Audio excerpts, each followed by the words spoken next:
warahmatullahi wabarakatuh. Waalaikumsalam warahmatullahi wabarakatuh. Terima kasih atas kesempatan yang diberikan kepada kami kelompok belajar Kamboja Jaya untuk menampilkan kreasi drama dalam peringatan Hari Ulang Tahun Republik Indonesia yang ke-77 tahun dengan judul Pemberontakan Peta atau Pembela Tanah Air.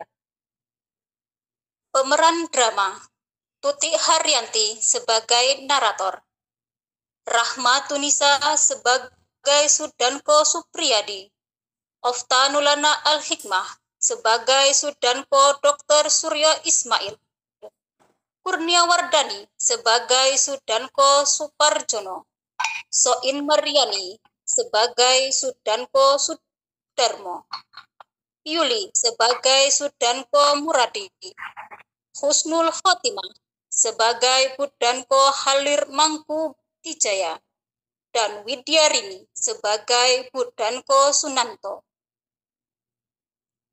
Pemberontakan peta di Blitar adalah sebuah peristiwa pemberontakan yang dilakukan sebuah batalion peta di Blitar, Jawa Timur pada tanggal 14 Februari 1945.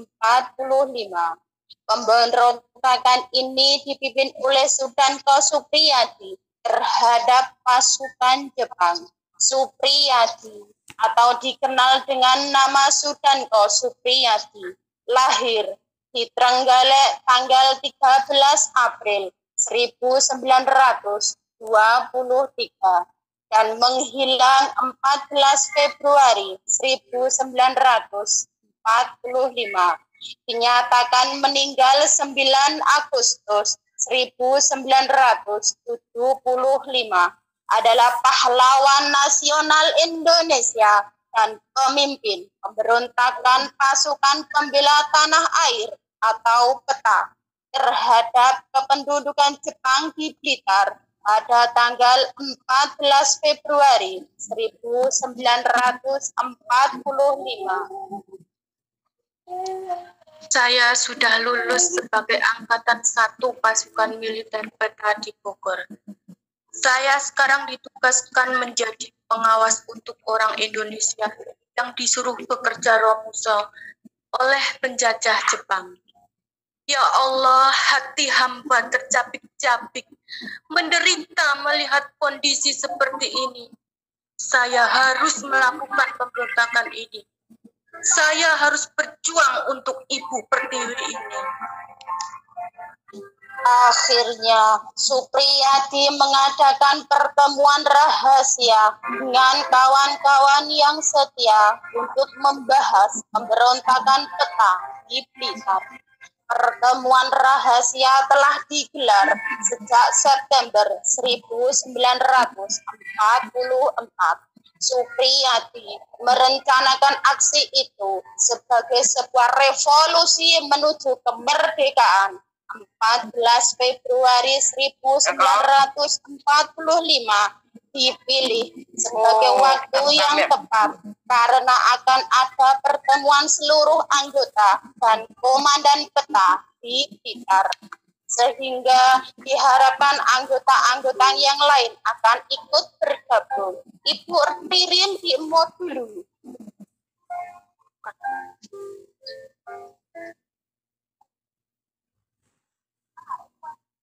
Bersama teman-teman seperjuangannya yaitu Sudanko Dr. Suryo Ismail, Sudanko Suparjono, Sudanko Muradi, Sudanko Halir Mangko Dijaya, dan Sudanko Sunanti, dan pasukan PETA lainnya yang semuanya berjumlah kurang lebih 78 pasukan. Saudaraku setanah air seperjuangan, kita hari ini harus berhasil dan tepat 14 Februari nanti pukul 3 pagi kita melaksanakan visi misi kita. merdeka. Siap laksanakan, Komandan. Merdeka. Pasukan peta menembakkan mortir ke Hotel Sakura yang menjadi kediaman para perwira militer Jepang. Markas Kempetai juga ditembaki senapan mesin.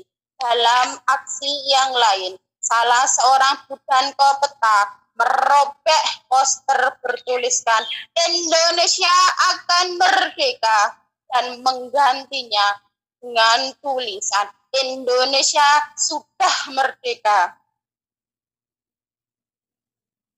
Sudarmo, bawa senjata api kemari dan tembak musuh-musuh kita. Siap, merdekakan bumi pertiwi. Saya akan habisi para penjajah Jepang. Kurang ajar kalian para penjajah. Saya akan membunuh kalian. Ini bom granat buat kalian yang menyiksa warga kami. Indonesia akan merdeka. Dengan semangat para pejuang peta memberontak berperang untuk NKRI sampai titik darah penghabisan yang dipimpin Supriyadi. Namun strategi pemberontakan gagal karena telah diketahui Jepang. Para pejuang peta ditangkap dan dipenjara. Ada yang dihukum mati, ada pula yang dibebaskan. Di sisa-sisa saudara pasukan militernya, Supriyadi bersama rekannya Muradi yang tetap setia melawan dengan membuat pertahanan di lereng Gunung Kawi dan distrik Pare. Tapi Jepang mengirimkan pasukan militer berhasil memedamkan pemberontakan peta dan menangkap pasukan yang tersisa sebanyak 70 orang perwira dan prajurit peta ditangkap dan dijebloskan ke penjara untuk kemudian diadili di Jakarta. Sebanyak 6 orang divonis hukuman mati di Ancol pada tanggal 16 Mei 1945. 6 orang dipenjara seumur hidup dan sisanya dihukum sesuai dengan tingkat kesalahan. Namun, nasib Supriyadi tidak diketahui, menghilang secara misterius hingga sekarang.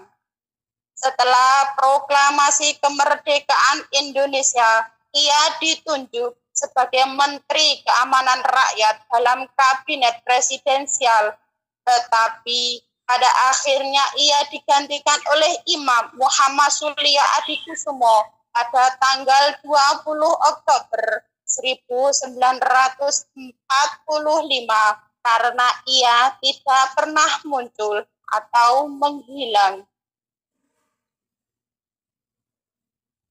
Wa akhiran wassalamualaikum warahmatullahi wabarakatuh.